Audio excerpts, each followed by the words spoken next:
Okay, if we call a meeting to order at 7:08. 7:08, we've got Kathy and Pete and Jackie and Bob and Carol, Ted and Alice. Just calling Marilyn right now to see if she can Okay. come in via phone call, and I can just keep my speakerphone on. She can hear us. Okay. No alternates, so we won't seat those. Approval of minutes of July 21.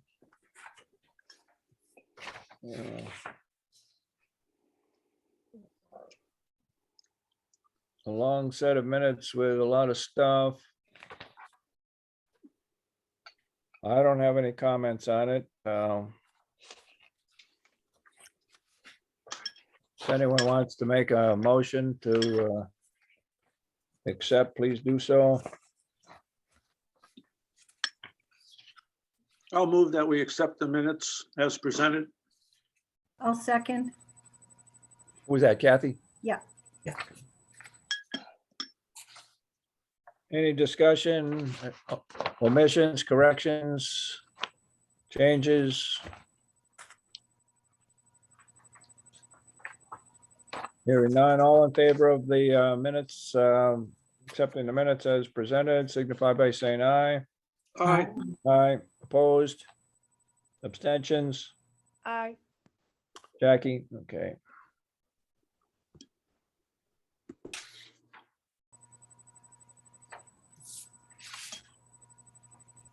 Okay. Present to speak, no one. Treasurer's report expenditures. We've been spending any money lately, Carol? Yeah, actually, Marilyn Schreiber or Marilyn Schreiber Gmail. I'm just wondering. I was looking at that. Oh, yeah, the motion, yeah. The only thing that happened was we paid the $45.92 that was authorized at the last meeting to reimburse Kathy Okay, for the hardware. And that's all the only activity in the Okay. finance department.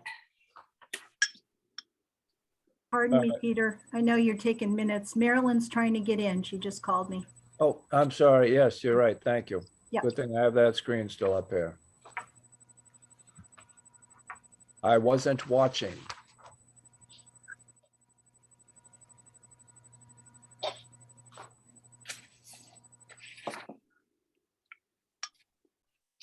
All right,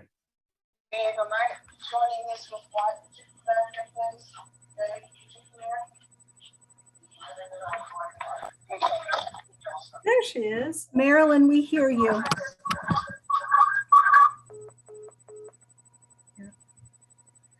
Marilyn, we can hear you. You're on mute, though.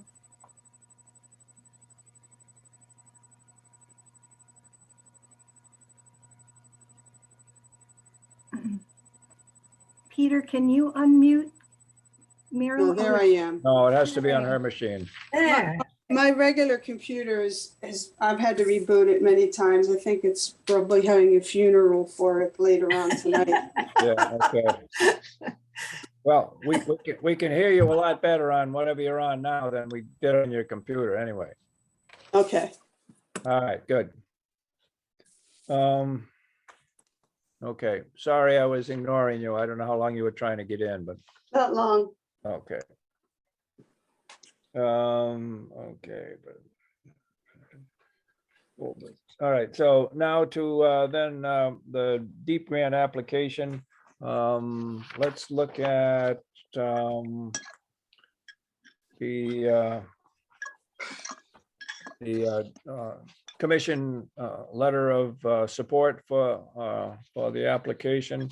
I think we looked at it maybe last time and made a couple of suggestions, and it was redrafted, and Kathy, I think, sent out the letter addressed to Catherine Dykes, Commissioner, Deep, and 2-page article on voicing our support.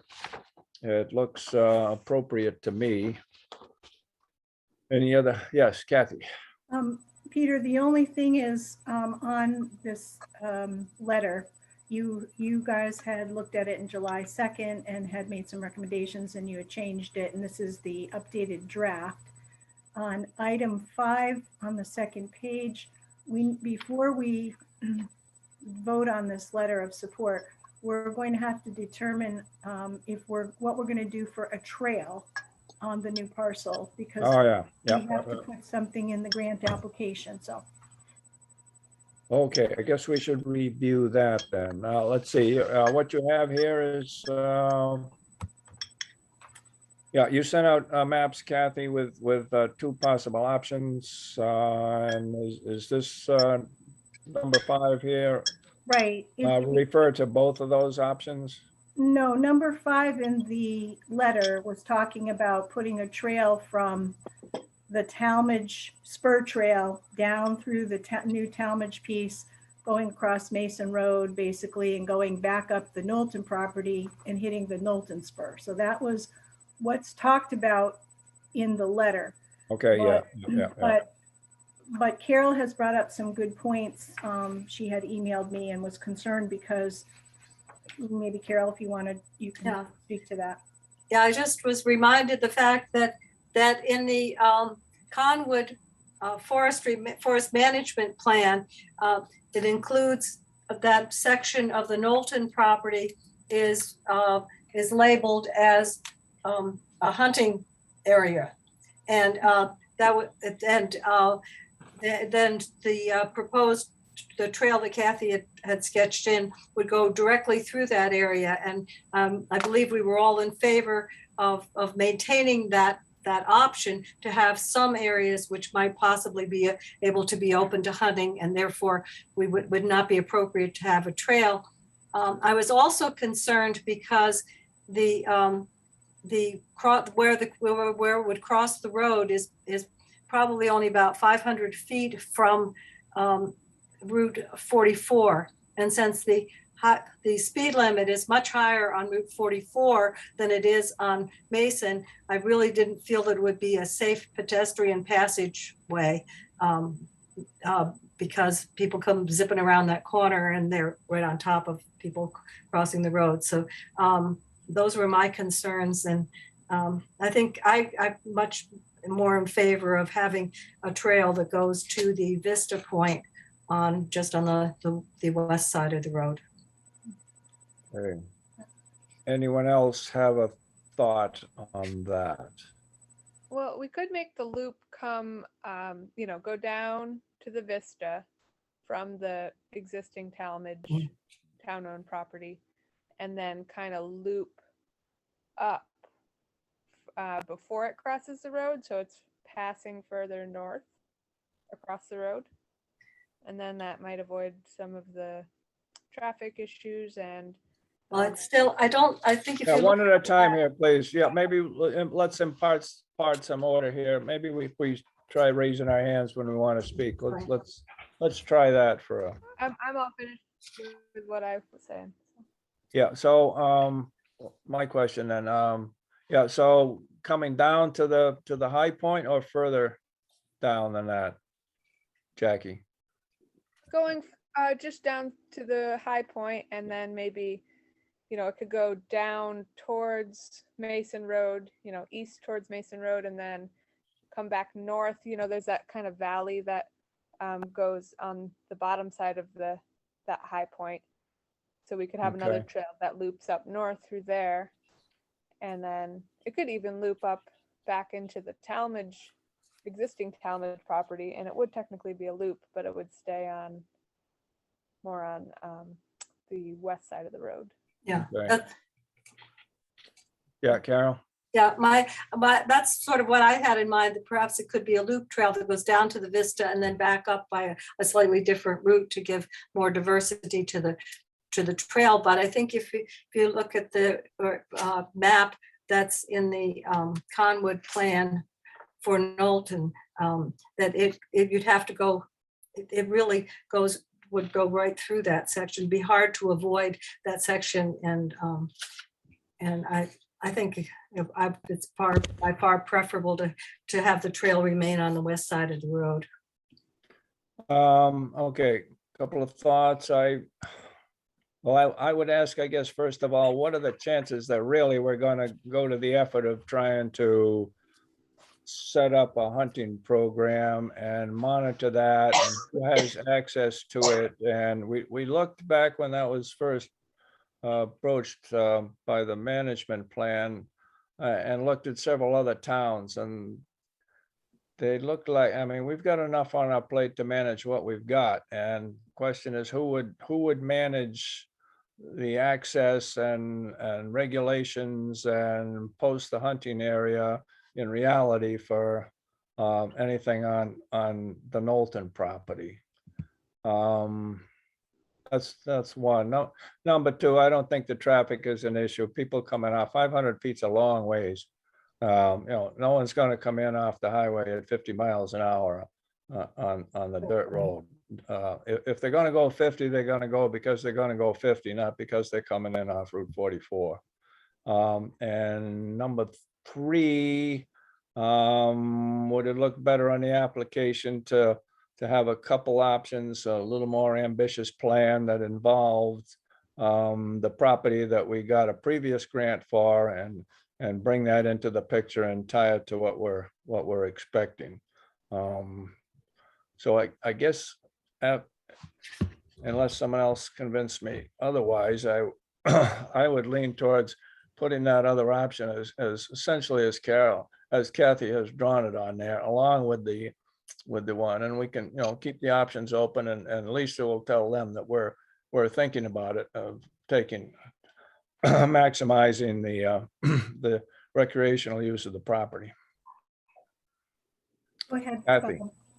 Go ahead, Bob. You were before me. Oh, sorry, Bob. Yeah, I only see the top of your head down there, so I didn't see your hand there. Go ahead. I know the light glaring off my head blinds you. Well, yeah, I had to take my sunglasses off, but yeah, go ahead.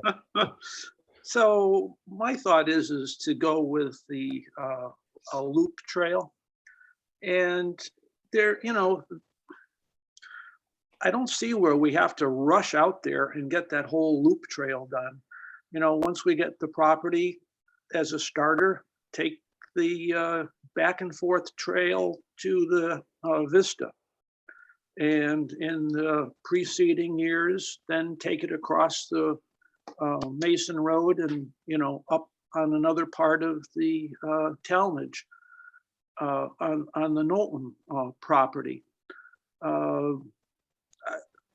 I think with the Knowlton property, it's just, I think it's a good conversation for us to be able to have, to say that, yes, we haven't made it a no hunting thing, because some people feel that the money that the town, which is part of their tax money, is going to something to prevent somebody from doing something. If we leave that option open, and we have talked about having hunting on the property, and we're not going to put up our medallions that say preserve no hunting. I think we want to dodge that bullet. As Peter said, I don't see people screaming up that dirt road once they come off of 44. It's a good line of sight when you cross Mason. And I think that can be done very safely. That's, like I say, I think it's one of those things that we should probably address in stages.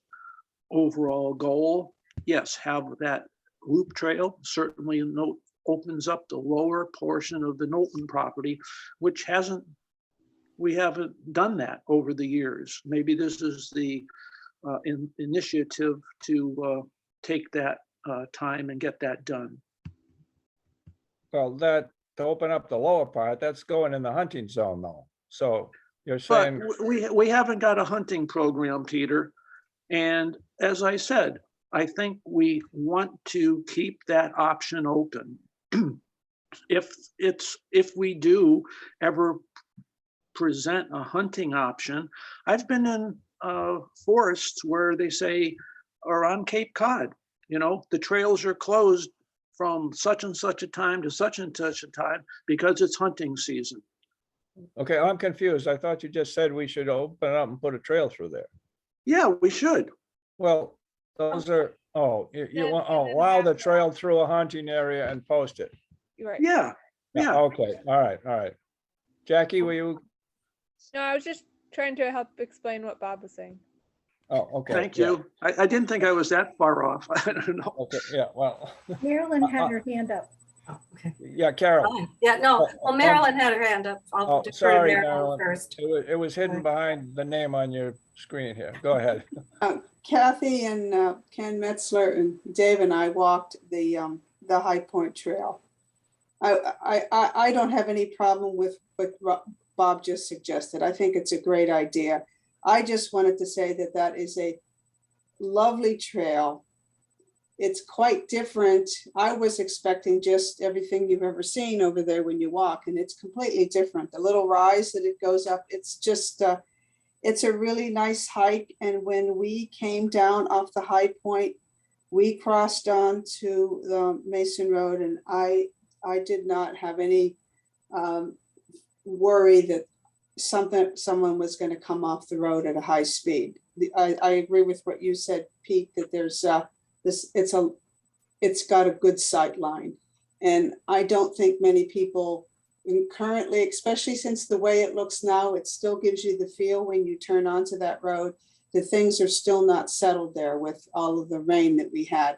I think that's not a concern, the people coming off of the highway. And it's a lovely trail. It's a really nice addition. It may be short, but it's not, it's short, but it's quite lovely. And there's some really nice properties up there of the trail. Marilyn? So are you speaking then for just, in a second, Carol, are you speaking then just to leave it as one trail on the new parcel and not? Yeah, looping or I onto the mean, road? you could also, since it's, I don't think there's an issue crossing the road. I said I agreed with Oh, what okay. Bob said. Okay, So so they put could it, go over to this area where there could be a time in the future when hunting would be allowed. okay, but still we could put a trail through and then maybe. Absolutely. Okay, yeah. okay. Yeah, Carol? Yeah, that's actually, I was just getting clarification because Marilyn was talking primarily about the high point. I guess I would prefer to have us address this when because we're going to be reviewing the management plan that we have. And if we have a management plan in place, and one of the things we're going to be talking about is how we do have professional forest management plan in place, I would prefer to have us defer this discussion with regard to hunting and the trail. I'm not sure that not sure that's going to make a lot of difference if we make this decision at this point. And I prefer to have it discussed in greater detail at the time when we were, which is coming up very shortly, when we will be reviewing the Knowlton and Talmadge management plan. Okay, Kathy, go ahead. Well, I'll say for the grant application, we don't have to make, Bob's idea of phases, I think, works here. For the grant application, we have to show public access and some kind of a plan of how we're going to use the property. So in the initial stage, I mean, for the grant, if we just show we have a trail going to and from the Vista Point, that's fine, and will give us more points because we're showing how we're going to use this property, this particular property. We've already put trails on the other two town-owned properties that we got with deep money.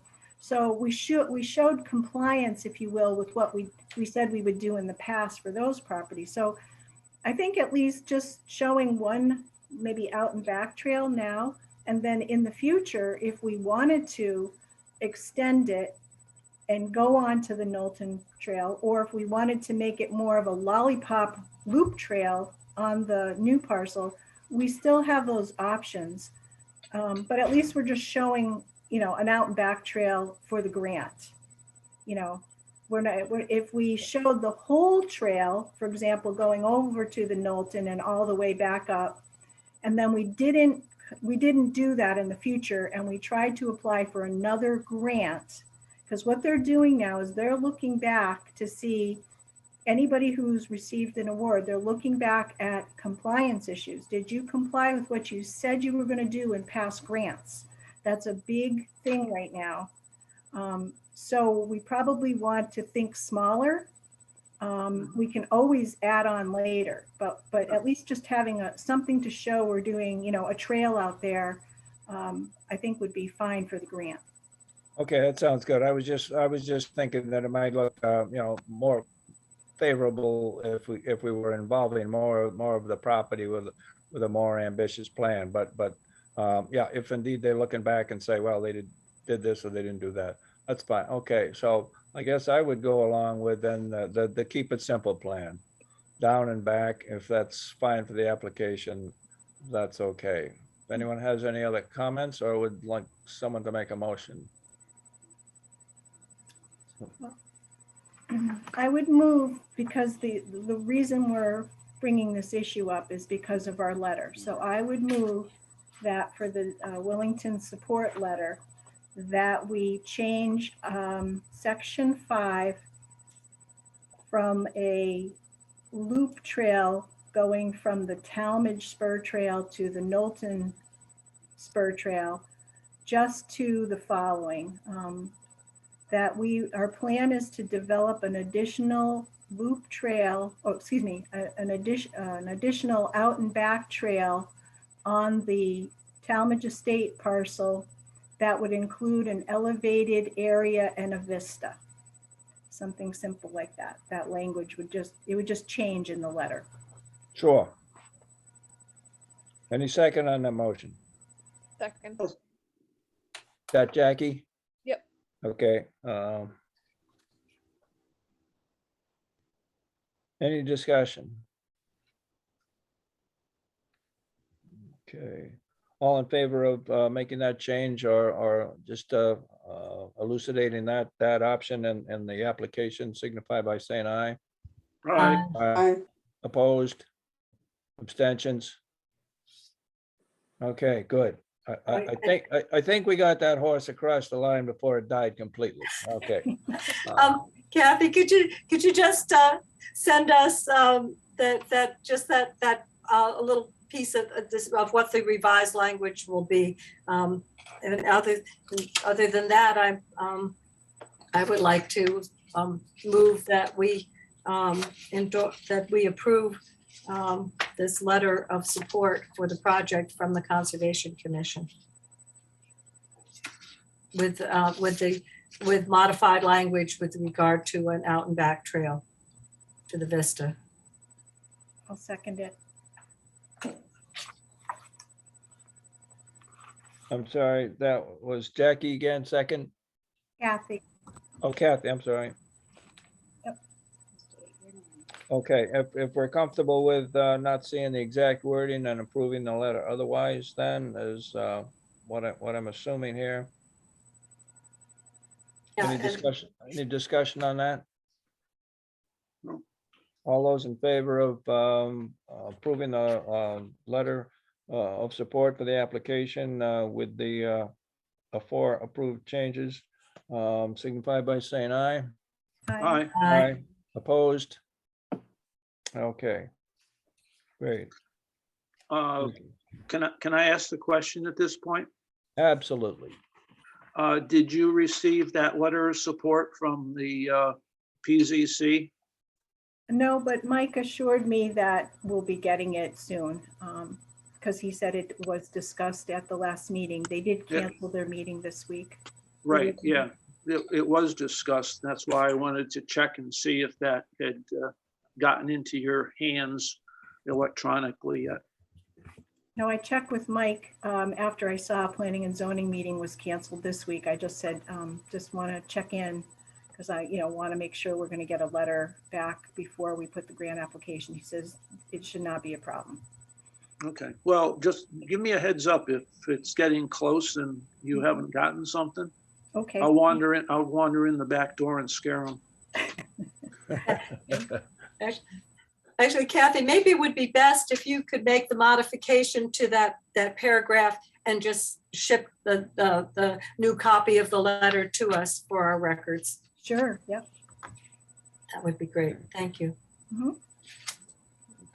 Okay.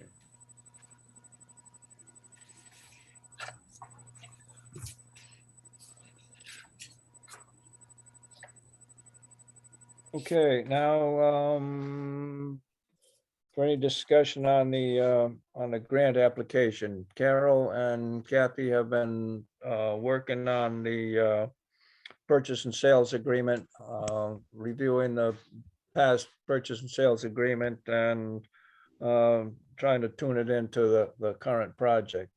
So if, I'm not sure there's anything we need to vote on at this point, but if there is, we'll take it up, and I'll let Kathy and Carol maybe start with Kathy on what we want to bring to the rest of the commission on that. Well, issues. Carol's been doing a lot of the work on the sales agreement, so I'll let her speak.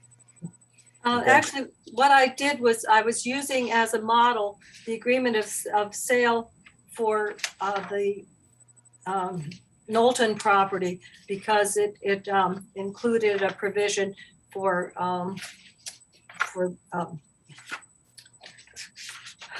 contingency upon receiving grant money. And so I wanted to see that was included. The two previous sales were very different in that the original Talmadge parcel was the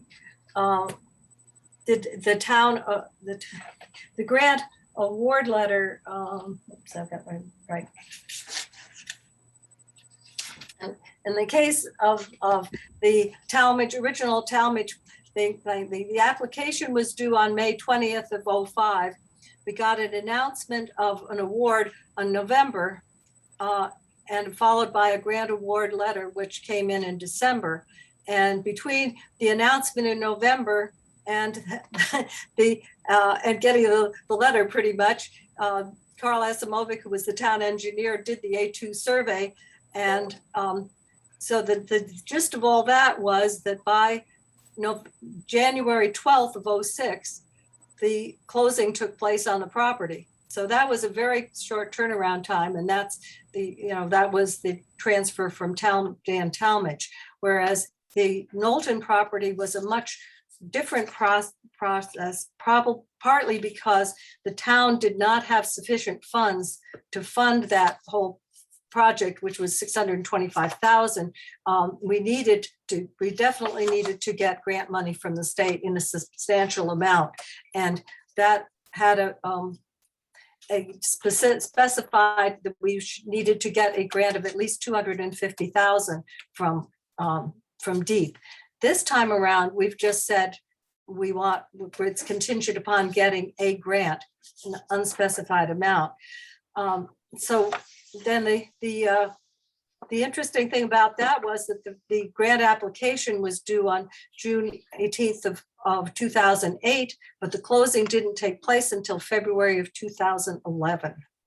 So there was a long period of time in there. And in that case, the town meeting to authorize funding didn't take place until after we received the grant award from the state. Whereas with the previous Talmadge property, the town meeting vote also took place prior to the grant application. So, but one of the things that I went through this, there were certain things to look for, things that where we didn't, that definitely could be eliminated. For example, in the Knowlton thing, there was a reference to the town possibly obtaining a mortgage, which does not apply. There was a provision for that the sale was a bargain sale, a below market sale, and that doesn't apply either. So I went through these things, but one of the things that was in there that I think is very important to us is that in reference, there's a section called buyer's application to the DEEP, and about the parties acknowledge that the buyer is in the process of applying for funding. The application will be submitted by, in this case, it will be September 30th, 2021. Buyer's obligations hereunder are contingent upon buyer's receipt of an award from the DEAP and so forth. So but there was also a provision in there that I think we should push very hard to have retained. But if buyer does not receive an award from the DEP, when DEEP grants recipients are announced, then a buyer's option to be conveyed to seller within 7 days of buyer's receipt of notification from DEEP regarding the DEEP grant. Buyer may elect A, to terminate this agreement, in which neither party would have any obligations or whatever, or buyer would have 90 days to obtain funding from an alternative source. And I think that's very important for us, in case we don't we leave some options open, and that's something that I feel we should be recommending strongly to the selectmen.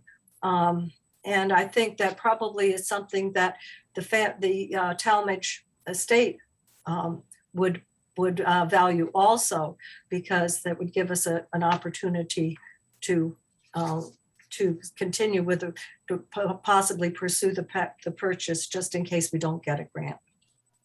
And there are a few things where that I think we're talking about certain timing issues on as having to do with the buyer notifying the seller of any problems with defects in title that need to be corrected, and timings on when a closing would be held and that kind of thing.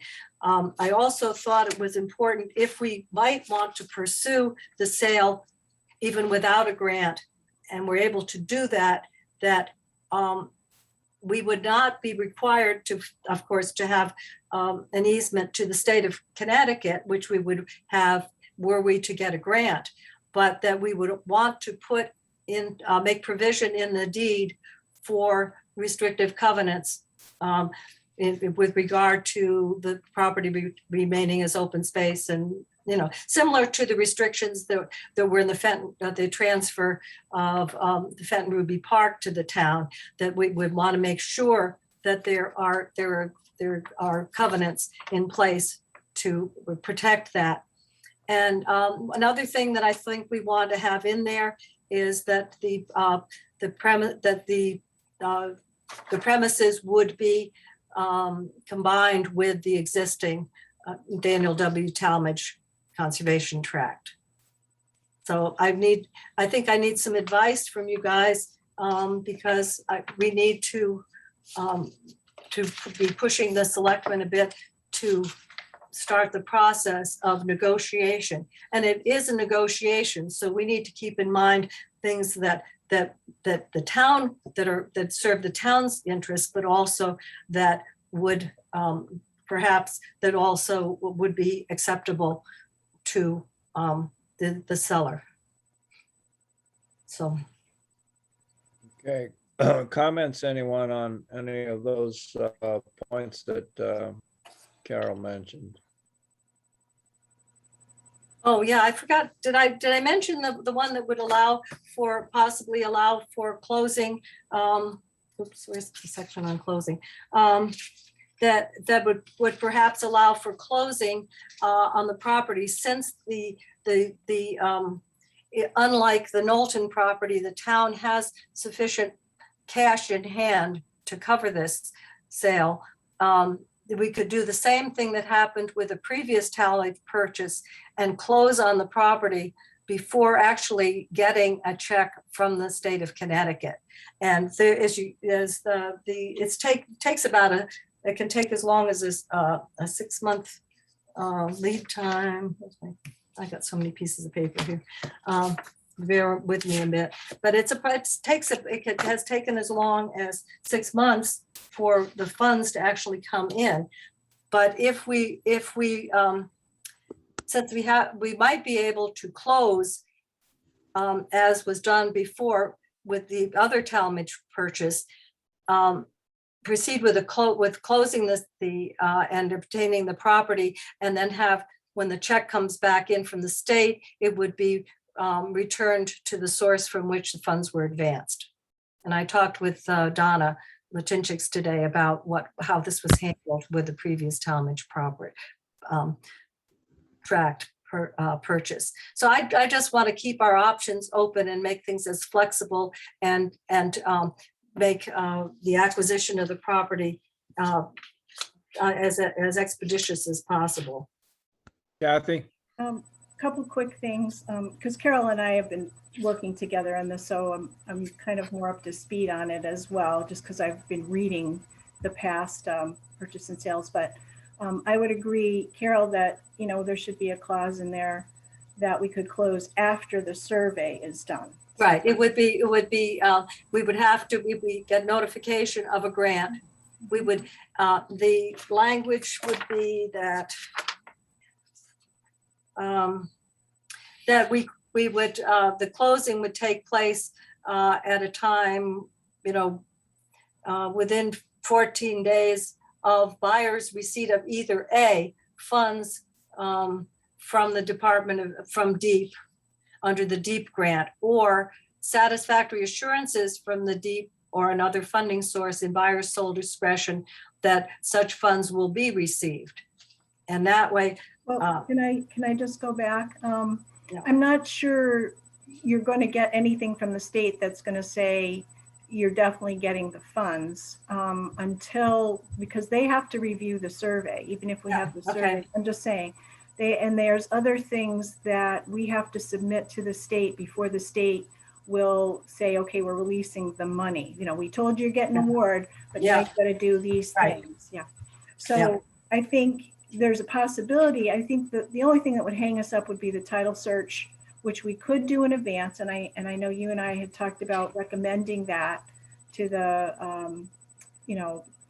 to the town when they go with the sales agreement is we should maybe get the title search done now. It's not that expensive, but also, have the survey done as soon as we hear about the grant award. If we're given the award, go ahead with the A2 survey.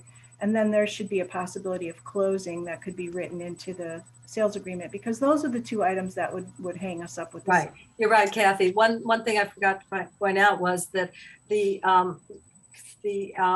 was possible to turn around an A2 survey very quickly in order to get the release to have the funds. But the survey is important because it could affect the amount of the grant. Well, that was the other issue that we reviewed in the past purchase and sales.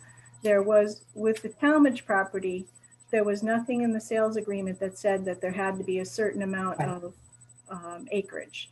But in the Knowlton sales agreement, it said that there had to be a minimum of, I believe, 110 acres. We ended up with 134. But we were just protecting the town because our appraisals were based on the tax assessor's maps at that point, which is still the case. Our appraisal was based on 16.17 acres. And so Carol and I have been talking about whether or not there should be something in the sales agreement to say a minimum amount, which with DEEP, let's say in our case, if we have 16.17 acres, that's what we're saying, and the appraisal is based on that, they allow a 10% deviation from that. So we would have to come in with at least 14.5 acres or more with the A2 survey without any problems with DEEP. If for some reason the survey came in less than that, DEEP could do a variety of things. They could say, well, we're going to reduce your grant award, or they could even ask us to reapply next year instead. So we were wondering, should we put something in the sales agreement that says it has to be a minimum of 14.5 acres on the A2 survey, or should we leave it out because we had some confidence, especially because Jackie has done, a boundary map based on the deeds, and she's also, looked at for the pins, and she basically sketched out what a surveyor would have done without an A2, and came up with 17.8 acres, right, Jackie? Yeah, I was just curious, is there gonna be an issue if it's 10% higher than? No, because 16.1? no, well, potentially, I guess, if, if you started to put something in the sales agreement that said it has to be a minimum of 14.5, or the buyer has the option to say, okay, we're not in anymore. You could leave it just there, but I think Carol was concerned it waves some flags with the buyers. They might want to say, well, if it comes in over 16.17, then we're going to ask for more money. I think Carol, you can speak for yourself, but we weren't sure, whether to put in a minimum. And So you and I did look at the numbers you had asked me about, Kathy. So my field estimate was 17.8 acres. The Willington Town GIS site, which is Main Street Maps, comes in at 16.1, and the CRCOG website, regional government site, is also 16.1, okay, and then the GIS software that I use is 16.6. Everything 16.6. I've seen comes out at 16.1 or higher, but Okay. yeah, so that's something. Yeah. Okay, to whose advantage is it to put something in the purchase and sales agreement about the ability to close before the town receives the state money? Or why couldn't that be just figured out afterwards? Well, we would, as Kathy said, we would need we would need the A2 survey. We would need not only notification of award, but we'd also need the A2 survey. But I think one of the issues is for the seller, and I think we, I know that we can speculate about, but we know that that closing on this property is important to the sellers, because it's to the best of our knowledge, it is the last remaining asset of the estate, which has been pending for over 10 years now. And the probate court is pushing to have this estate closed. So that may be a consideration for them. And remember that this agreement of sale is a negotiation between two parties who each have their own interests. And timing, I think, is something that is of importance to the seller. And so that's, I think I want to at least raise that possibility. And actually I already did with the first select woman. And we're in an investment environment where the town's not making money on its money particularly, so that the town is going to lose a great deal by closing a little bit earlier than it otherwise would. Just I'm sorry, throwing that out. who's losing money by? Well, Closing. if you were in an investment environment where there was one year when I was town treasurer where I got 20% on a 30-day CD of cash flow for the town's general fund money.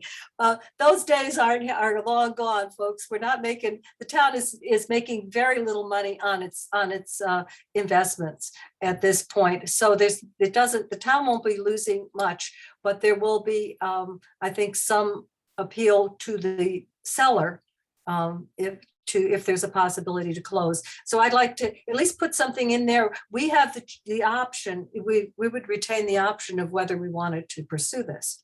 Okay, I guess it doesn't hurt then. Doesn't sound And- like. and- and I'm not a hurts. lawyer.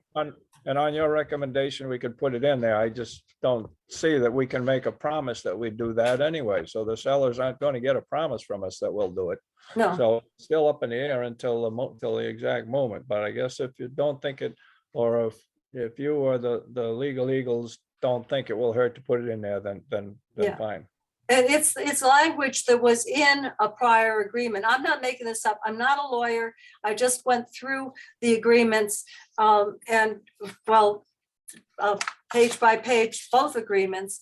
and was able to determine which sections of them are basically boilerplate that seem to apply. There are clauses having to do with the quality of title, environmental matters, closing documents, and things like that, that are obviously routine language that goes into all closing documents of this sort. But there are some that give some flexibility. And I don't think that we have no choice of what goes in the agreement.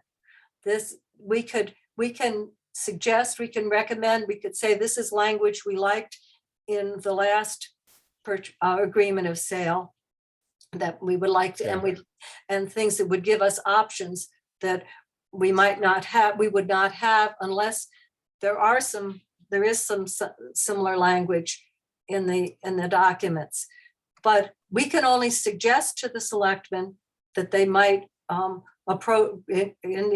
take these things, present these things as options in negotiating with the seller. That's all we can do. We don't Okay, have so no it's- control or whatsoever over what I under- actually goes I into the understand, agreement. yeah. We understand that. So does anyone else have any opinions or discussion or questions, Bob, on any of the issues Carol raised? Bob? Well, I guess this goes back to what Kathy was talking about, was with the grants and no more than 10% variation. I think the input that Jackie gave, I think puts us in a good situation. And I think that it's something that we shouldn't lose any sleep over insofar as the acreage involved. Okay, That's one less thing that has to get taken into this whole thing. Now, one of the things that I Okay. think is fairly, that I don't want to rock the boat over is the purchase price. There was an asking price, which has been reinforced by the results of an appraisal. And I think if we start talking about, adjusting things because of acreage, or that we might get a lesser grant because of acreage, then that could raise some questions about the purchase price. We've got an appropriation from a town meeting based on that asking price. And I think we don't want to, that's one concern of mine, is not rocking the boat on that. okay. I don't think anyone's raised that issue here. No, but If you I'm know. incorrect, well, then let's, we don't have to make it an issue, I guess.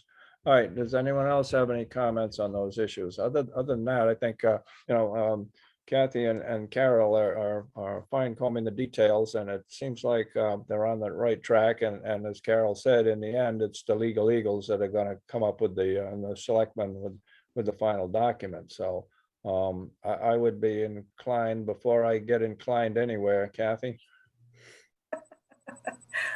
No, I just wanted to say the one thing that we might want to at least have some consensus on is whether or not we should recommend for the town to move forward to do the title search now, because it would mean expending some of the money that's already been appropriated. So I move that we recommend that the town have the title search done now. I'll second.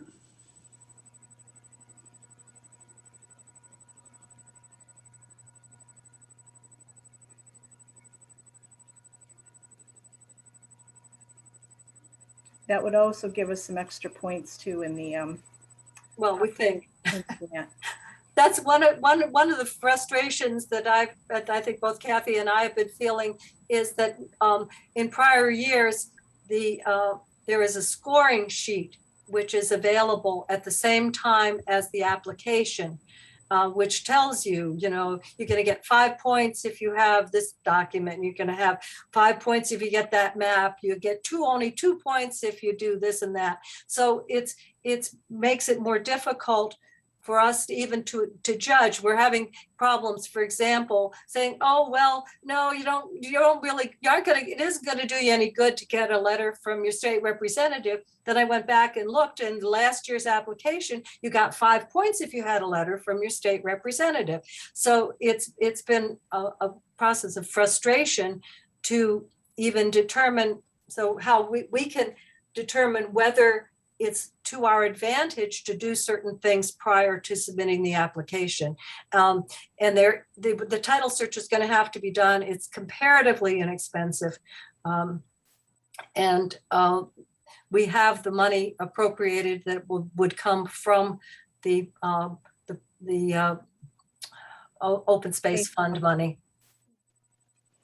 And has already been allocated by the town. Okay.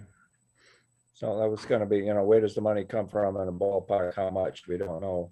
But the money to cover that has been allocated and. Yeah, Cool. basically, the motions were, we only requested the 60,000 from the open space fund. It was the Board of Finance that decided to include a motion for the other 101,000, bringing 161 total for the project. So a portion of a portion of that 60,000, 24,000 of the 60,000 that's coming from the open space fund is going to have to go to the purchase price, which is another reason I think to be concerned about any modification to the purchase price of the asking price, which was the family was quite firm on. And the other 36,000 is to be used for associated costs, which would include the title search, legal fees, and the survey. Yep, okay. Any discussion, comments on the motion to initiate a title search ASAP? All those in favor of the motion signify by saying aye. Aye. Aye. Aye. Opposed? Abstentions? Okay, great. And one other item I'd like to just bring up very briefly, again, don't want to muddy the waters, but I did have a conversation with Ed Pelletier, who's the surveyor in Storrs, Mansfield, who did the survey for the house lot and the 5-acre parcel that the Talmadge estate sold off after Mr. Talmadge died. And the reason I contacted him was to find out if he also had been involved in doing any other kind of work on the parcel we're trying to buy, if he had done any surveys, and he said he had not. But he did tell me if we wanted to, he can do a composite survey, which would cost $750. It basically, outlines the boundaries as Jackie had and so on, with distances and so on. He's not going to do any field work. It's basically based on, deeds and what he can get from, the town records. So if we wanted to do that and include that in the grant, we can do that. He could get that to us by, the time the grant application is due. I mean, the only advantage, I don't know if it's going to be much of an advantage, if anything, but it's just something that's signed by a surveyor. Basically, that there was some kind of a boundary map created by a surveyor. It's not an A2 level, but that's another option we have to include in the grant. We don't have to. We've got maps that we can use, the parcel map from the town tax assessor, the one that Jackie's made up. So I just wanted to throw that out for discussion because it was something that was available to us. Yeah. Kathy, didn't he also quote you a price for doing an A2 survey that was somewhat lower than some of the other people that we've contacted? Right. Well, he said that he can do an A2 survey next spring. He would charge us $6,000 for it. That's what he's estimating. He usually does it on an hourly basis, and he thought that's what it would cost approximately. He said, I told him that we maybe putting the survey out to bid. He said he would not bid on it. He's semi-retired, and he said he tends not to be the cheapest guy in the pack, so he wouldn't bother with putting in a bid. But if we asked him, outright to do it, he said it probably would cost $6,000. So Next spring is too late, though. no, it would be fine, Bob. The A2 survey we don't want to do until after we know about the award anyway. Oh, okay, okay. He goes to Florida, I guess, in the winter anyway, so he would do it when he came back. I don't and blame them.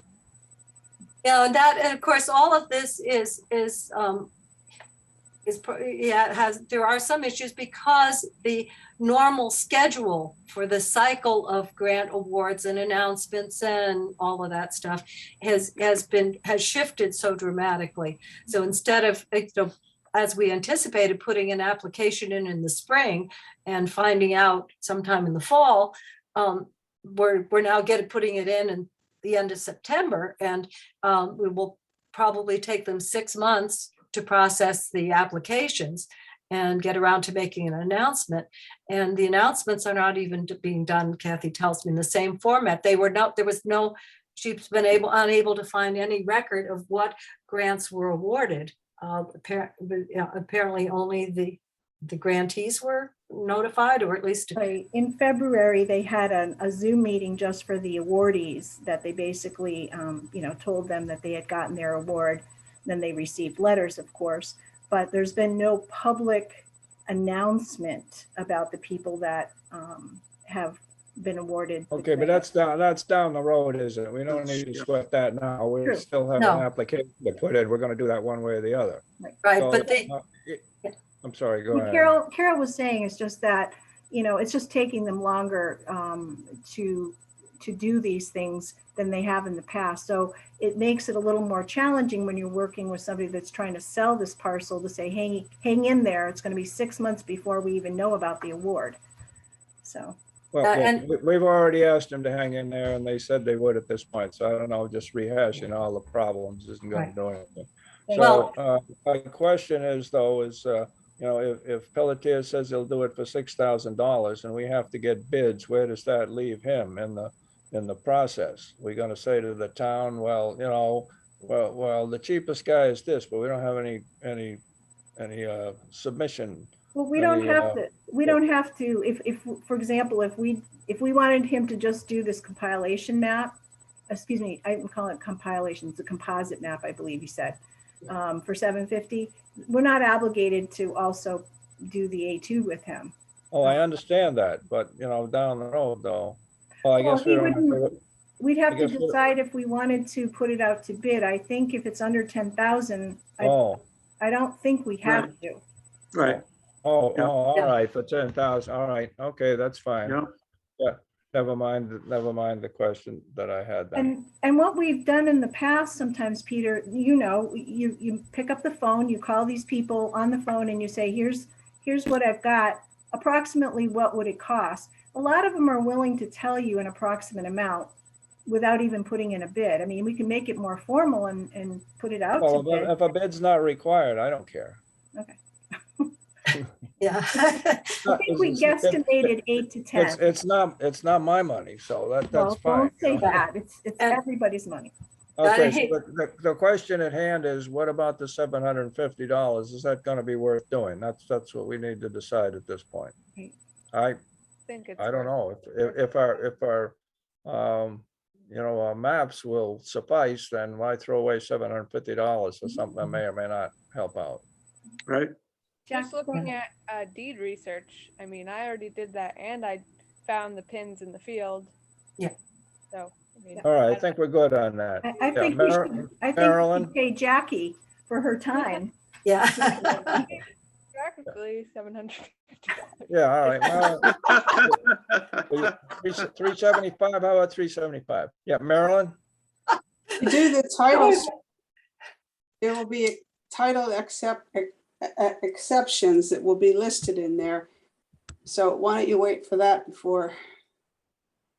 This is stuff I learned at Joshua's Trust. When you have a title search done by, a professional, if there's exceptions in the title, in the deed, it is written up in the paperwork that you get back.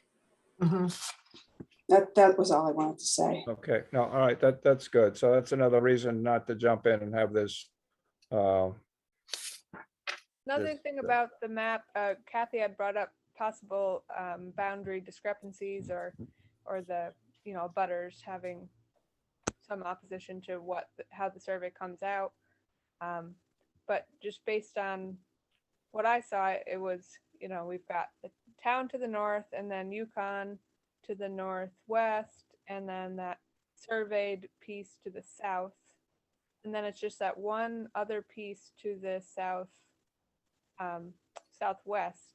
And that property owner had freshly blazed and painted their boundaries in line with where the pins were. So Okay. I think that landowner agrees with, where I thought the boundary was. Okay, good. Yeah, that's good to know. All right, so can we, don't need to go through, discuss this $750 mini survey then? Mm. Okay, good. Any other issues then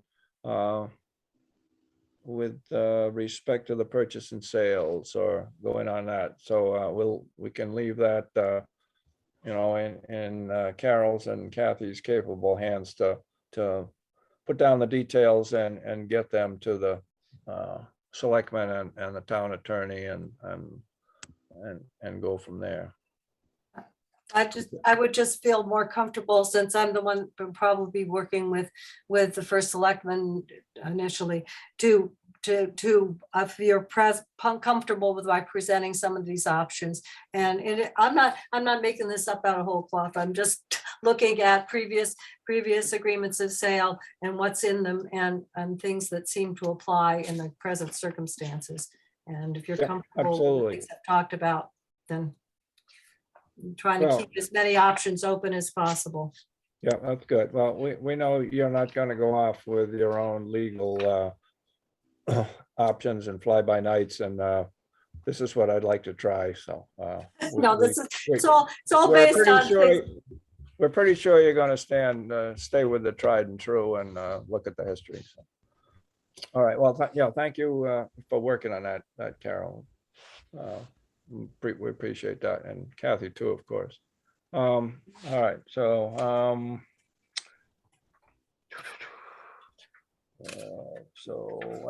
Talmadge Properties Management is next on the menu. Fenton Ruby Park, Drobny Sanctuary. Couple of things. Well, the main thing, I guess, is the Conwood Management Plan. We still got time tonight or any energy left to look at that a little bit still. Maybe we can, if we looked over the next section that Kathy suggested, and I think that involved a actual analysis of the management units and suggestions. Just I looked through those and went through those and looked at the recommendations, and it seems like they're all, reasonable things and things we can get a hold of, and nothing much that we have to do right away. There's perhaps there was a harvest suggested to do reasonably soon on a parcel or two, but a lot of it was either leave alone or something to do in say 5 years or so. So I don't know if anyone had anyone else that looked through the at least say starting on around page 26 or so, and up through the end of the recommendations on chart and table on management suggestions. Does anyone have any points on those issues? Kathy? So what I was hoping we could maybe do is, if people had read it, is some feedback maybe just on the content, but also if you have any concerns or issues about the format, that we can get back to Conwood, because this is a draft and we can submit suggested changes. For example, I found that the maps on this were very, very small. The stand map that's on page 26 is not even half a page. Yeah, and it yeah. shows the 11 stands, and and it's color coded, so it's really hard to see them. So I would recommend that we ask them to put this in a larger format, the maps. That was one thing. And then the other thing was the summary page on page 46 that goes through each of the stands and just gives the summary of the recommendations. There's some continuity issues with it compared to what is in the narrative for each of the stands. There's a few of them that, for example, in stand 1, if you read the narrative, it says re-examine the forest treatment in 10 years, but on the summary page, it says re-examine in 5 years. So I would just suggest that he go back and make sure his summary table is consistent. Jackie, as a forester, did you have some thoughts on this? I don't know if you had a chance to read through. I did. I was able to look through a little bit. I just noticed that the main recommendations were in stand 7 and 9, and I think his most recommended treatment was in stand 9 up on the hill. The White Gold Trail Yeah, area? Yeah.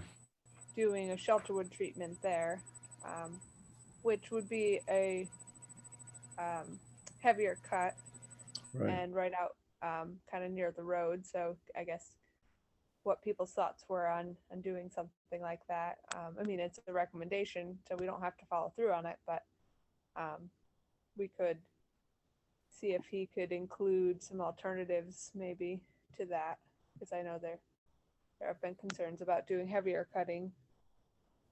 And then in the stand 7, which is the connector trail to the Langhammer property, that big area in there, doing more of an improvement cut in there. And I think, Instead of the thinning. yeah, Yeah. thinning. Can you describe how an improvement cutting is a little different than a thinning? It's similar. So, an improvement would be to take out the poor quality trees that are crowding out, the trees that have better potential. So it's a type of thinning. A type of thinning, okay. Yeah, So, he did in stand 7 there, suggested creating 3 successional habitat openings, 2 of a half acre or so. Does that sound like a reasonable option or possibility, Jackie? Oh yeah. Yeah. I think that's kind of a typical treatment for properties that you want to improve the wildlife habitat component, but maybe don't want to do a large scale shelterwood or clear cut. That's, I think a good recommendation. Yeah. the volume of, Including something like that as an option for that stand, the Weigold Trail stand. Weigold Trail stand. I forget what number it is. Number 9. Number 9. Yeah. Maybe including an alternative treatment. Let me just double check to see if he put that in there or not. Well, it's not, Yeah, it seems like there should be something done up on Weigold. We're losing an awful lot of trees every time we get a blow. Yeah, he did mention that, I think, didn't he? That a lot of stuff had blown down in there. Yeah, you Several- mentioned broken tops from yeah. storm Well, damage. Just whole trees coming down. It's pretty phenomenal. Big trees. Yeah, there are one of them right next to the trail that, excuse me, turned up a root ball, tore Right. up half Yeah, part of the trail there too. it's been a rough year. Yeah. Are Yeah, you, he also suggested though on that Weigold, on stand 9, the Weigold trail to leave a buffer all the way around the trail, which you make it a little harder for a logger to go in there and just make sure they're staying, and also to mark out, the whole trail, mile of trail, whatever it is, leaving a 50-foot zone, but it could be done, but maybe an alternative that doesn't require such an extensive harvest, could incorporate something like that, protection of the trail. Just a nitpicky thing was that he refers to the trail as the Ridge Trail, which is not consistent with how we describe it. Right. Well, Other is, than that. is that what it was before we renamed it and had a ceremony there out, named it the No, Wygold I Trail? think, I think it was just the White Trail. It was not, I don't remember it ever being called the Ridge Trail. Okay. But maybe I might be wrong. I could go back and look at, the Might be in original. the previous management plan. You might have been referring to the previous management plan when you did that. Oh, okay, is that, I did haven't it looked say at that then? That I also, I started looking just for the heck of it. Somebody, Kathy had said something about typos. And I just took a quick look and I thought, well, maybe I'll take a look at this and see what it says. I found, I think 5 typos in the intro. Starting with Conwood Forester as being misspelled as Conwood Forester in the very first sentence. So, I think in the introduction, so if I have a chance, I'll take a look at somebody really needs to be looking at this with the part that they have drafted pretty closely for consistency in grammar, punctuation, style. Yeah, I found a few of those too. I mean, we can just make a list of those and ship them in and, they Yeah, can right, update exactly. those, I'm sure, yeah. But I think there's a good bit of work to be, and I if I get a chance, but I've got, other stuff that I have to do related to the grant, so we'll see. Well, yeah, understood. Any other comments on at this point? Yeah, Jackie. In stand 8, where he talks about the harvesting that was done on Mhm. 18 acres in 2016, he kind of quotes something from Dan Evans' report. Oh, yeah, right. And I know he's just quoting him, but it doesn't seem to make sense the way he has included it. So maybe just to clarify that section. Yeah, I guess I wasn't sure why that was in there also. I think he's just- trying to just explain what the objective was for the harvest. Okay, But yeah, right. it doesn't read correctly to me. No, it seemed to me it was very garbled, that the whole section that was in italics Yeah, was kind of, just didn't hang together well. I think it was like the plan for the harvest, but now he's referring to it as what was done, and so that's, I think there's like Yeah. half and- I noticed that too, that seemed really awkward. yeah. So maybe if you could clarify that a little bit. Mhm. So this is somewhat off topic, but not really. When I started looking at the map at the beginning, it jogged my memory. And I'd like to ask a question. Did we ever get resolution or did we ever find out what the selectmen did about that letter that we wrote about the home that overlooks the hayfields and their, how they wanted to buy property from us? And when we looked at the map, we thought that there was his property, he was encroaching on our property. Did we ever get any resolution on that? Or did you ever find out what the communication was after we sent them the letter? Well, I don't know if that there was, we needed a resolution. It was just that, they sent it out to us or we got a hold of it. I don't remember where it came from, and just clarified the restrictions and conditions of the Ruby purchase for them. So I didn't get anything back from them, so I just assume it didn't go anywhere because it was, pretty clear that it wasn't appropriate, or whether they responded to, where'd the letter come from anyway? I forget. Did it come to us or did it come to the selectmen, Kathy? I think it came to the selectmen of the town, right? It was an email to the selectmen and Ah. then Erica forwarded on to you. Right. Okay. I was it's just when I was looking at the map, it kind of reminded me of that. Sure.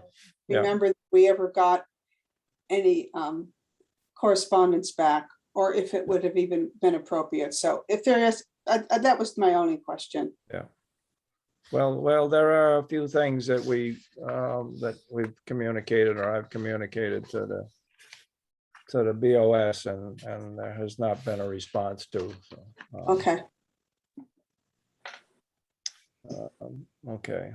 One All other right, so thing that was that comment, last comment before was clarify that the introduction to the stand 8 in reference to the previous harvest. Yeah, it's the language in italics was what seemed to be garbled, Pete, mostly. Yeah. Right, Jackie? Wasn't that? yeah. Yeah, it's the, One other thing, stand 3, I think is listed as a wetland, and it encompasses the all of the mowed area next to Burma Road, which I don't know if he was going based on. I haven't looked at the previous management plan to compare the stand delineation, but maybe that was included previously in stand 3. But it is, just a grassy open area. And I know, the parking lot, which is small, is included in stand 9, which I don't think is a big deal, but I think the open grassy area where, the apple tree and the chestnut tree are, I think it shows that they're included in stand, or no, it's stand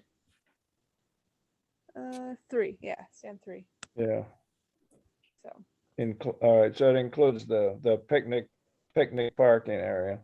right. It's not a big area, so it's Yeah. probably not a big deal. And he doesn't have a, it's not like he took measurements in that area. He just has a very Yeah. short. Maybe takes an acre out of it or something, probably the total of the Yeah. parking and the picnic and the dry zone anyway. I think that's, if the maps were a little bit larger too, you could kind of see the Right. stands better. In the past plan, it was very easy to identify the stands. Yeah. Yeah, I found it a bit difficult to also to identify the stands without going back. Yeah, I was looking at the map again, back to, we may have mentioned it last time, the cultural features map where he had vernal pools marked on the map. I don't think he got the one that's right near Burma Road there, because there's either one or two right, below that Taylor Trail where it cuts off off Burma Road and heads over to the bridge there. But 'cause that's definitely a vernal pool there. The critters are in there every spring. The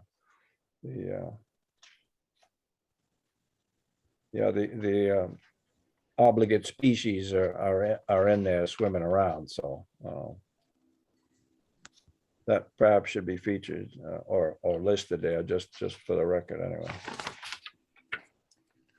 Now, Peter, are you taking notes on the document itself? Are you going to give him feedback?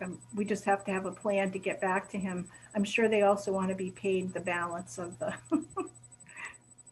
Well, I'm trying to jot some stuff down. I'm not sure how organized I am. I don't have all of them, but Would you be willing to take the point on this, Pete? well, I'll see if people want to get me some stuff about things they find. I tried to jot down a couple of things that we said tonight. I'm not sure there was much what there mostly was the talked last about time. Map being larger, that stand description, Yep. harvest being difficult to read, and then I think Carol was gonna look into some of the typos. If I Yeah, I found a few of those too that, It was yeah, in standard. the beginning. All right, so in terms of payment then, what should we look at here for a payment schedule? Carol mentioned some concern about maybe paying this off, Carol, so that it wouldn't look like there's money that's encumbered that maybe could be used or should be Yeah. used in terms of the grant.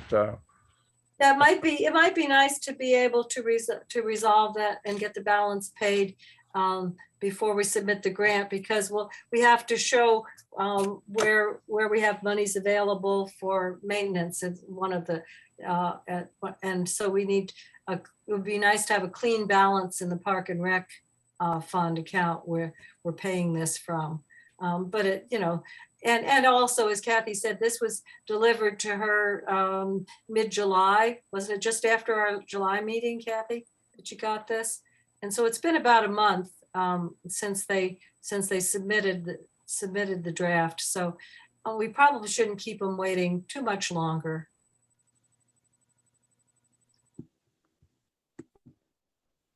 Peter, how about if we do this? If you're willing to be the person that kind of in the plan, we can, in the next week or so, people can get back to you with their comments. And then maybe you can, do you have the whole thing printed out? I do not. You do not? Okay. I don't have that much ink here right now. I understand. I have a copy printed out that I asked Mike D'Amato to print out. So I do have a copy. If people want to, if you want to get your comments to me, I can mark it up with those comments and I can send it back to Conwood, in short order, if you want to do that too. That's an option. Why don't you give us a drop dead date so that, Yeah, good point, Marilyn. Well, if you could get back to me by next week, if people could scan it again, and maybe you can just say on page such and such, I see some, this is something I think should be changed. And if we're getting the same comments from people, we'll make sure that we come with the feedback and try to Okay. get a final Okay. draft done. I Yeah, can't guarantee I'll do it, that I'll have time to do typos. It depends on whether I'm able to meet with the first selectman.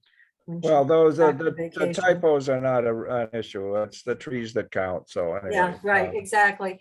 Not gonna sweat unless it sends us down the entirely wrong path to a different stand and cut all the oaks instead of all the pines. So Carol, how would we proceed though to get this off the balance sheet within the next 6 weeks? He'd have to provide us with the final copy before we could pay the balance. The contract, hang on a sec. Contract says, put my glasses back on.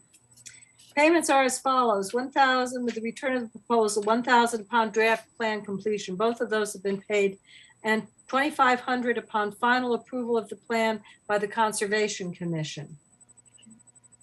So our next meeting is September, right? Yeah. If we approved it at that meeting, how long would it take to get paid? Depends on whether I have to look at the calendar, because it depends upon whether the selectmen, we would do our approval before or after the selectmen's second meeting of the month. I don't have a calendar in front of me. So if they meet, probably it might be a problem, because they might meet on the Monday of the week when we meet on a Wednesday. Right. So unless we could authorize Pete to gather, the comments and incorporate those and authorize him to decide whether we're happy with it or making corrections. Well, Kathy, Marilyn, are you saying something? I just clearing your throat. I didn't say anything. Okay. Sorry. If we approved it tonight with the changes, the recommended changes, when would, does Carol have to let the finance office know to go forward and pay it? Because I'd hate to pay it before we get back to Conwood and say, Right. these need to be changed. Now, I think that they would honor that and they would make the changes and send the final copy to us even if we paid them in advance, but I apologize, I just looked at a September calendar, and the way the calendar falls, the first Monday of the month, is Labor Day, so the selectmen would probably meet that Tuesday, and that is the 7th, and then they would meet again on the 20th. Our meeting, because the 1st of September is a Wednesday, our meeting would come on September 15th. So if we wanted to hold off on formal approval, we could wait until September 15th. And I could have the bill to Tish on the next day, and it could go on the bill listing for the 20th. And that would get it done before we, I just also been concerned about holding off too long on getting back to paying them. So where is this, gonna show up that we want the accounts that we might be drawing upon clear? Is that- There's documentation required in the grant application. Yeah, That okay. there's a section on funding, so you have to talk about how you plan to maintain the property, and one of those things is to show what your budgetary allotment is. Okay. We would need to show how much is in open space, in the Park and Rec Fund and that kind of thing. So I will have to get documents from Donna that showing what the balances are in various funds and what our Yep, okay. budgetary allotment is and that kind of stuff. And that's required for the grant. we don't want to go right down to the wire, because when Carol gets these papers, either in digital form or paper form that we have to scan and put into the Right. grant, it's at the end trying to compile all this information, because we have to send this back in digital form for the grants application. So there's a lot of pieces to be pulled in to make a final document. So I don't want it to come down to the day before it's due, because if we have a computer crash or whatever, it could be a disaster. So Yeah, with the Knowlton grant, we came down to 15 minutes before the deadline for submitting the application. We were waiting for signatures on the agreement to purchase. right. So we don't want to go down that road. I don't know where, fortunately, the law office that we were dealing with that time was within a block of the deep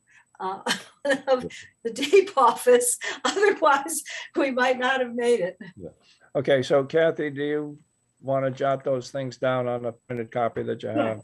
Yeah, if you guys could send me your comments within the next week, I will mark up my printed copy and I will put it in the mail to Conwood and ask them to make the revised changes and to get it back to us as soon as possible, especially before our meeting, and then we can approve it and, pay them. Does that That'd be sound like a great. plan? Yeah, okay, appreciated that. So if everyone can do that in fairly short order, we can move that along and pay that off.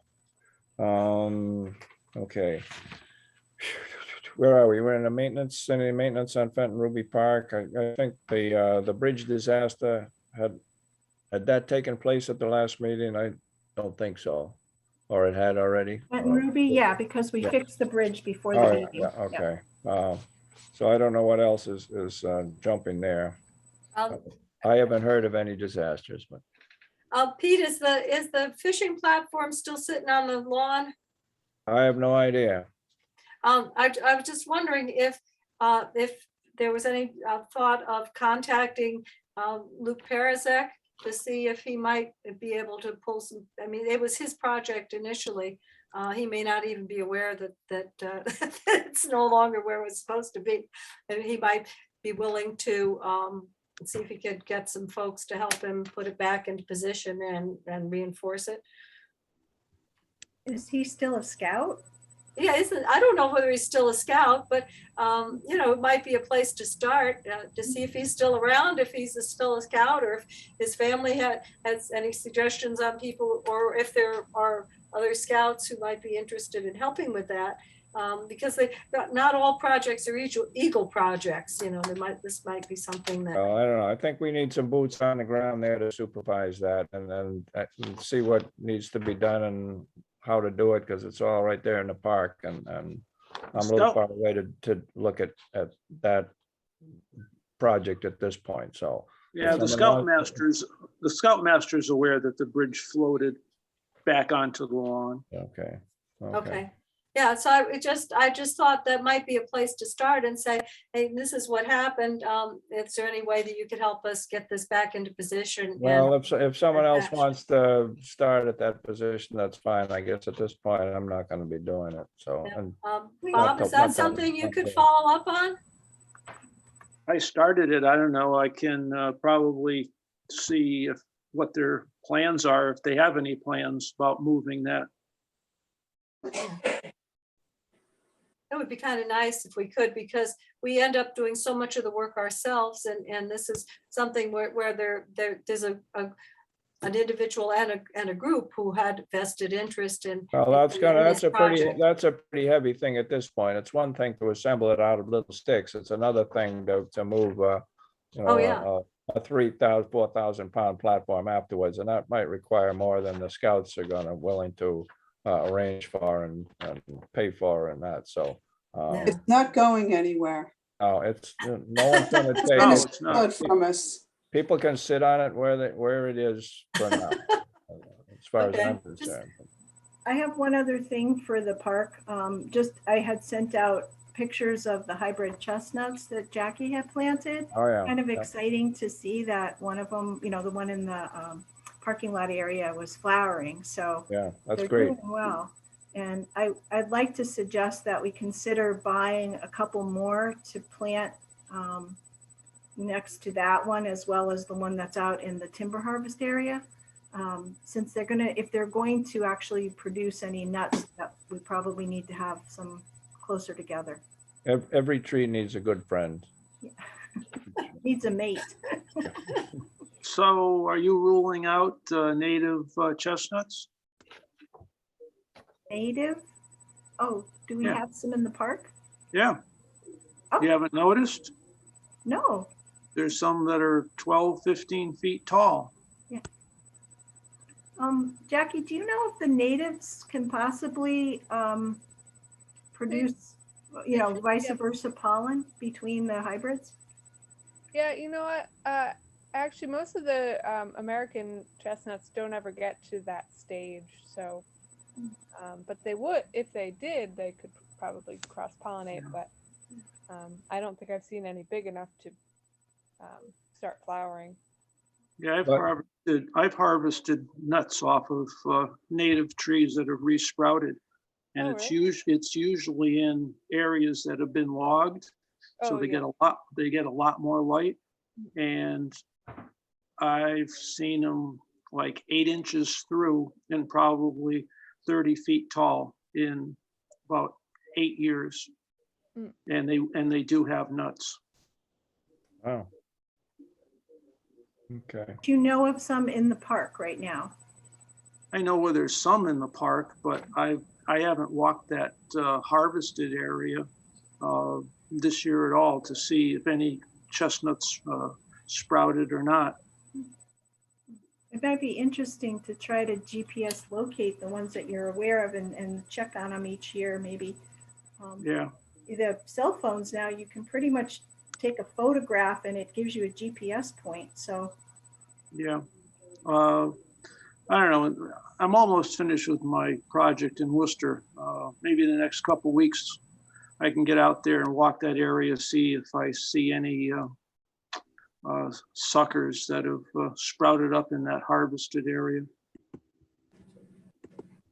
would people still want to entertain the idea of purchasing some additional hybrids? Sure, why not? Do we have a Maybe- source? Yeah, Dunstan, the company where we originally got them, well, Jackie got them through Garden Center or something, right, Jackie? It But through it a fundraiser, I think, for the Wyndham Garden Club, but they Yeah, it was 325 trees or whatever it was, 375 trees over many trees. yeah, where we but got they those. got them through Mackey's in Willimantic, so I assume they Oh. still have, or they carry those Oh. regularly. But I could check into that. Okay.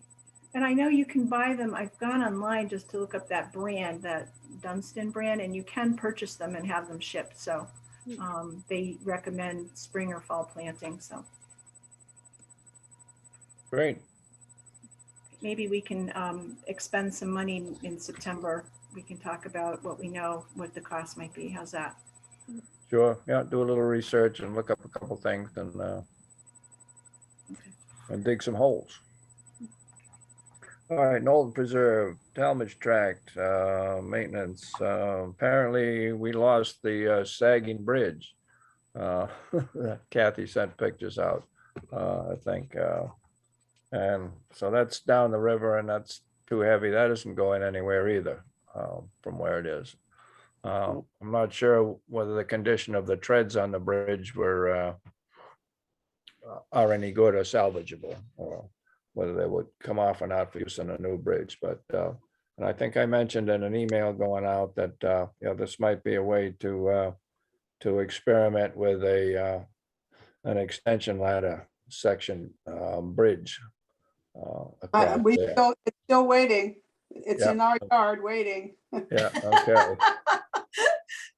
You don't want to get rid of it or anything, do you, Marilyn? Yes. I'll throw in a Volvo transmission at the same time. Will it make the bridge go any faster? I think so. That's overdrive, you know? All right. Okay, so maybe in the fall, we can work on that project and people will just have to swim in the meantime, I guess. Yeah. I'm surprised that bridge lasted as long as it did, given the sag in it and just being trees hung over in that damp environment, but for some reason they persisted. We had tar paper on top of it before we put the treads on. Yeah, I guess we did. Yeah, that helped, I guess. Yeah. And the bridge over on the connector trail is still holding on too, saggy as it is. Those logs were treated with Cuprinol, I think, a couple of doses before we strung that across the stream too, so. Hmm. Okay, anything else on Knowlton Talmadge at this point? Okay, town development, okay, Bob sent out a notice, I think, that they're putting shovels in the ground, are they, at Love's? Well, they started this morning. They were waiting for $5 or $6 million bonds, and they finally, obviously it came in. So they had started this morning. When I came back this evening about 6:30, as the plan was, they're not going to open up the whole thing. So basically, I would say a quarter of that land area closest to the highway was clear cut today. From the road right down to the swamp. And it'll be interesting to see how that proceeds. The trees are still laying there, but they clear cut it. To Today. the swamp, is it within the boundary of where they were supposed to stay back? Kathy, I drove by on the highway and I got off at the Okay. exit. I'm just saying that slope, which it's 3/4 of it was fair game for them. That's where they cut through. All those big pines that were on that slope have been cut down, and it's clear cut from about a quarter of the property. And we have a storm coming through this week too, from the hurricanes. Well, I don't have to worry about losing any of those big pine trees. No. Say goodbye to the vernal pool. Well, Bad. if the roots are still in the ground, it'll keep at least that rainstorm maybe from Yeah, washing it out, but after they start digging, that's another story. Okay, collaborative organizations, I don't have anything from anybody. And I don't have any other old business. Does anyone else have any other old business? Kathy? Just some quick things. I forgot to mention at our last meeting in July that I had, if you remember, there was an abutter to the Knowlton property that had a concern about the trail being too close to his property and some issues with his dog. I had called and left a message for him to return my call. based on what we discussed at our meeting, I was just gonna let him know what, that we decided that we were not gonna be moving the trail. He had not called me back within a week, so I sent him a letter on 7/16/21. Just basically word for word, putting in what was in our minutes. So, and I did attach a copy of the minutes, so. Okay, good, thank you. And then, somebody else? Oh, yeah. We're looking at the collaborative organization things. I have not seen any invoices from CLCC or Cackaway. I don't even know what, the situation is with those organizations, particularly Cackaway. I could check, if you want me to, I can check with Mike D'Amato and see if he knows anything. Because this is the time of year that we would normally be getting requests for renewal of memberships on those organizations. I thought we just signed up for those not all that long ago. Or was that delayed That from was what last- should have been?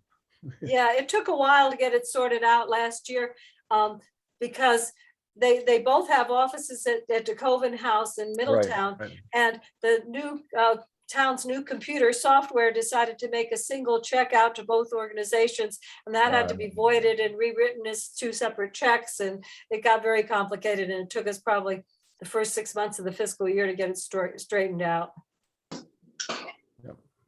I just want to make a quick comment. Connecticut Land Conservation Council, the CLCC, Amy, I'm trying to think of her whole name because I conversed with her a lot. I just want to say they're very, very helpful. They're big advocates for land trusts and municipalities going forward with the open space grant. And they even hosted a Zoom session where people from DEEP came to be able to answer questions if people had about filling out the application for the open space grant. So CLCC does a lot of hard work to try to protect and encourage organizations to move forward with open space protection. So definitely worth supporting them. Okay, And yeah, I think, we can continue to do that. I have no problem with that. then just one other quick, other new information. This was information that I was curious about, the Hayfield contract for the Fenton Ruby Park. I don't think we've ever put this in our minutes, but that was actually renewed back in 4/6/20 at a Board of Select meeting. So April 6th, 2020, they gave the contract to Brenda Wilds. And the contract runs from 7/1/20 to 1/1/23.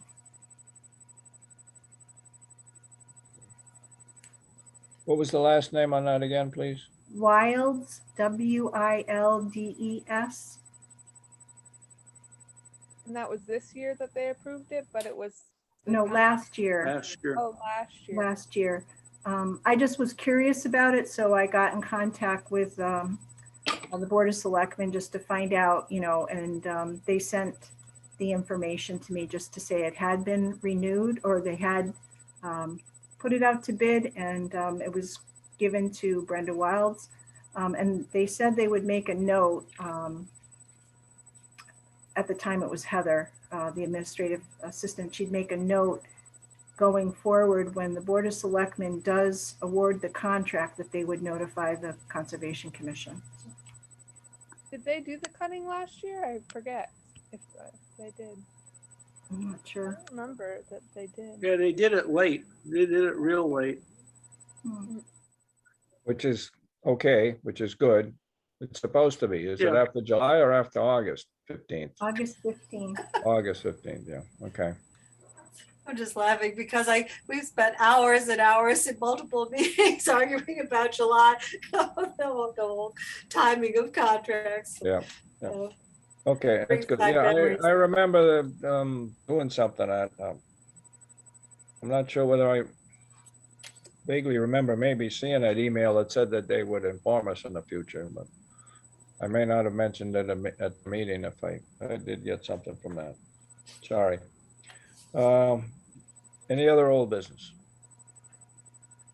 New business, communications. I don't have any communications. Did anyone communicate from outer space or inner space or to anyone here?